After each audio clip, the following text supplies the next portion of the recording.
dia, obrigada por me receber. Eu espero que seja um papo bem legal aí para a mulherada com mais de 40 e as que tem menos de 40 também. Então, conta aí pra gente um pouco como é que surgiu, né, essa ideia aí desse trabalho com relação à menopausa.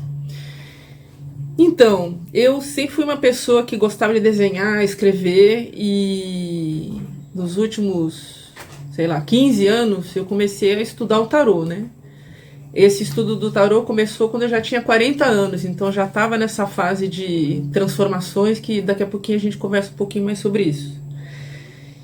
E aí, ao longo dos últimos 10 anos, eu desenhei as cartas que a gente chama de arcanos maiores do tarô, né? O tarô ele tem mais de 70 cartas, só que 22 dessas cartas são chamadas de arcanos maiores e é como se essas cartas representassem uma jornada, né? Uma viagem na vida de uma pessoa. Cada carta tem um símbolo, uma energia dentro dessa viagem, né? Dentro da travessia. E como eu enganchei com essa história da menopausa e no tarô, eu já estava com 40 anos, né? Já estava sentindo, vamos chamar assim, não vou chamar de sintomas, né? Prefiro chamar de sensações. Já estava sentindo que as coisas estavam começando a ficar diferentes, né? A menstruação ao longo desses anos aí falhando. Já passei 3, 4 meses sem vir menstruação, depois ela vem normal, depois ela falha de novo. E aí eu, no meu caso, né, comecei a engordar e comecei a ter várias coisas e comecei a perguntar, meu Deus, e agora, né? Eu fiquei velha de repente, então vou morrer, o que vai acontecer? E aí eu estava num processo de autoconhecimento que na pandemia aprofundou um pouco, né? Na pandemia, acho que muitos de nós ficamos muito sozinhos, né? Conversando eu comigo mesma. E aí eu me dei conta, né, que ou eu entendia o que eu estava passando de uma maneira diferente, ou eu ia viver em depressão, ia ficar mal e não ia conseguir ganhar forças para fazer o que eu ainda tenho muita vontade de fazer e que eu não fiz até agora, né?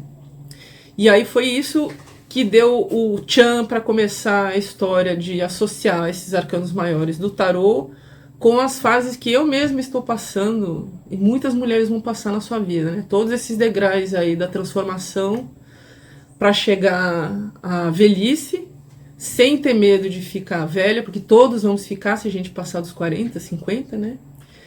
E a gente olhar essa fase de um outro jeito, né? Não é uma fase que a gente vai morrer, ou vai ficar encostado, não vai fazer mais nada. É justamente uma fase que a gente pode fazer, às vezes, muito mais do que a gente imaginava. Então é isso. E Débora, como é que tu tem analisado, né, já que tu tá pensando sobre isso, né, esse momento que nós estamos vivendo nessa fase, né, atual, em que as pessoas fazem procedimentos absurdos, se transformam de maneira, muitas vezes ficando muito horrorosos, né? É o Estênio Garcia, que né? é um exemplo, mas assim, tantos outros, né, que essa busca pela juventude, né, como é que tu observa isso nessa relação com a menopausa, assim? Eu acho que a gente vive uma pressão social para ser eternamente jovem, né? E quem vive na mídia, que são o caso dos atores, como o próprio Estênio Garcia, existe de fato uma cobrança para que eles não tenham a aparência tão, vamos dizer assim, enrugada, né? Embora eu tenha a impressão, não posso dizer por ele, mas eu tenho a impressão que muitas vezes a cobrança é da pessoa, não é uma cobrança só externa. Nós mesmos nos cobramos muito, né? Eu pelo menos, né, me olho no espelho e vejo uma ruga nova e eu fico, ai meu Deus, uma ruga nova. E essa tentativa de alcançar a juventude fazendo procedimento externo, sem julgar, né, mas já julgando, é uma tentativa de, às vezes, tampar alguma coisa interna que não está curada, que não está trabalhada, né? Eu acredito e espero chegar lá, né? Que quanto mais a gente cura as nossas feridas internas com relação à autoestima, à sensação de inferioridade, a questões mesmo de padrões de beleza, quanto mais a gente se trabalha, menos a gente se incomoda com o que os outros pensam, né?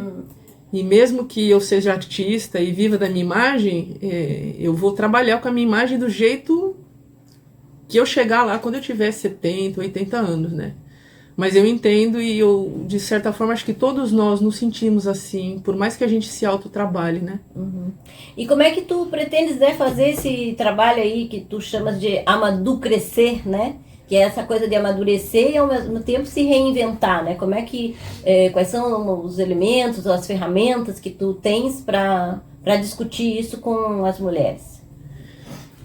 Eu acredito que o diálogo é a melhor forma para a gente conseguir se trabalhar, ajudar outras pessoas, porque no diálogo a gente vê que o outro não está sozinho e você também não está sozinha.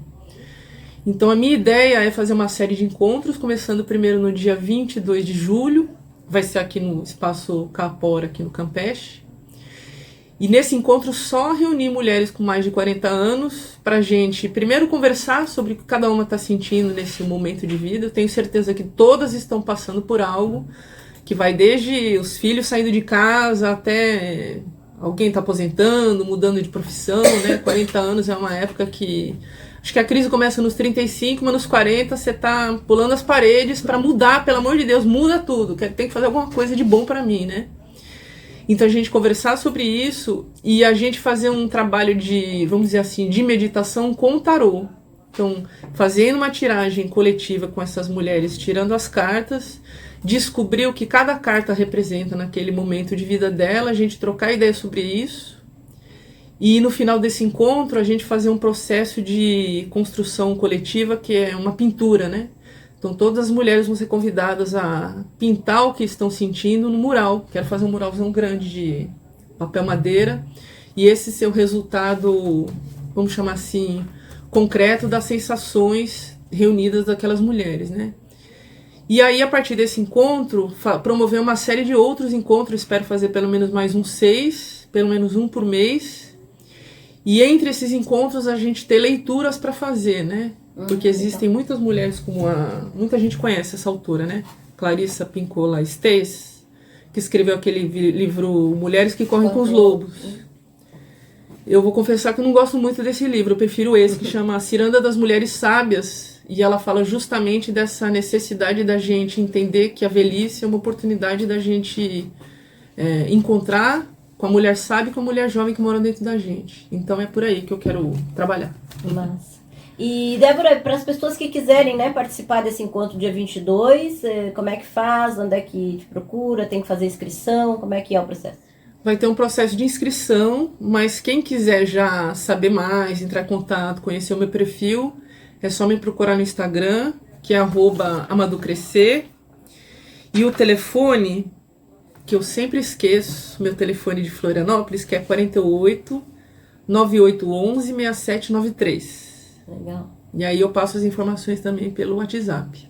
É legal. E depois também a gente bota aqui na nossa página, né, no vídeo e tudo. O pessoal que tiver interesse, né, é um bom momento pra gente conversar, né? Porque hoje em dia acho que as pessoas estão precisando muito de, né, falarem e serem escutadas, né? Então é uma boa oportunidade isso aí. E posso fechar também lembrando uma coisa, eu fui pesquisar no IBGE como é que está a população brasileira, né? E a gente tem praticamente mais de 50% hoje da população brasileira, segundo o IBGE de 2021, que é o último dado que a gente tem, mais de 50% da nossa população tem mais de 30 anos.